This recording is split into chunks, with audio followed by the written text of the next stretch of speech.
What would you do if you were sitting in the airport with your family, getting ready to board your plane, you happen to glance up at the lobby windows, and all of a sudden, without warning, a huge force of water came barreling down the road, destroying everything in its path, leaving you stranded? Tsunami is actually Japanese for harbor wave. On March 11, 2011, an 8.9 magnitude earthquake that also triggered a tsunami swept over Japan without any warning. According to Japanese survivor Akira Tanaka, this is the kind of earthquake that happens once every 100 years. With the current devastating natural disasters that are occurring in the Pacific Ocean, the Japanese are in dire need of America's help and guidance. According to an internet article, Japan Guide, frequent earthquakes are caused from where Japan's archipelago is located. Several different oceanic plates meet here, and the presence of many volcanoes and hot springs are spread across Japan. Because of the diverse oceanic plates meeting here, the chance of an earthquake becomes really high. Some low frequency earthquakes go unnoticed, and some other earthquakes, like the one in Japan, have drastic after effects. The Ring of Fire, which is located in the Pacific Ocean, is the destination of a lot of Earth's crust activity.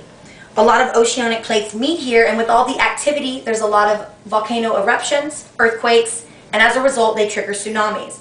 Because of the location of Japan, Alaska, and Chile, these areas are more susceptible to earthquake-generated tsunamis.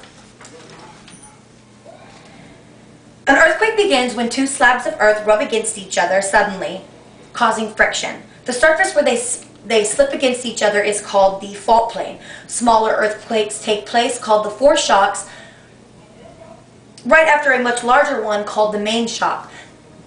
Main shocks always have aftershocks that follow that can last up to years depending on the magnitude of the earthquake. The earth has four layers: the inner core, outer core, mantle, and crust. The crust, which is the surface of our planet, is like layers of puzzle pieces that are constantly moving. These puzzle pieces are called tectonic plates, and the edges of these plates have many faults. Let's think of two jagged plates that are moving across each other. The Earth's crust is constantly changing, constantly moving. So you have two plates that are going by each other. One of the plates gets stuck on the other plate's faults, and it still is continuing to try to move. Well, eventually it gets unstuck, and that force is what causes the earthquake. Here is a brief demonstration on how earthquakes are formed. You have this fault line right here. This piece of earth is moving this way, and this piece of earth is moving that way. The friction between these two faults is what causes the earth to shake. If this sort of thing happens underwater, significant ocean floor movement results in significant ocean water movement.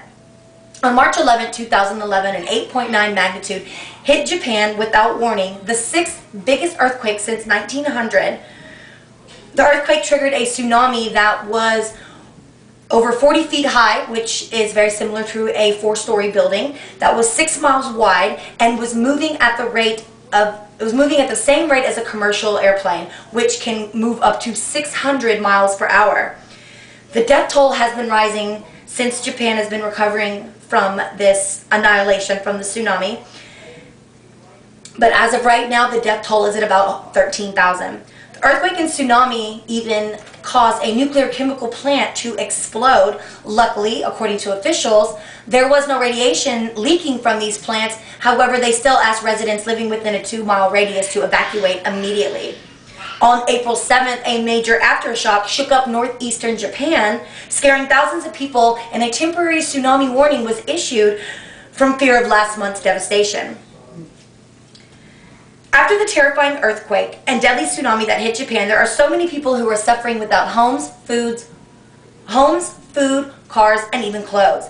Grief has stricken the country with so many people who have lost loved ones. Japan has helped us and other countries in time of crisis For an example, like Hurricane Katrina in New Orleans.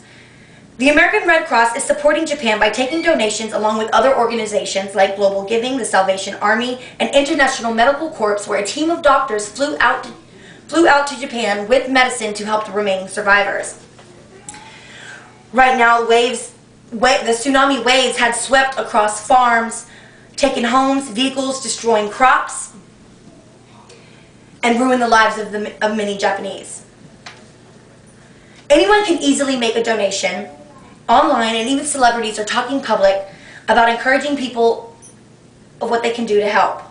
With the U.S. Navy keeping a close eye on Hawaii and helping Japan, maybe we can all get a better warning and try to prevent such devastating losses. With the life-changing natural disaster that keep occurring in Japan, the Japanese are in dire need of America's, and at this point, any country's help and guidance. If we all can unite together, despite the tragic losses, and be as upbeat as possible, we can make this work and try to make it easier for the Japanese in time of grief. If you feel like I feel about this tragedy, homes lost, families gone, people grieving for one another, this can all simply be helped by a simple donation or prayer.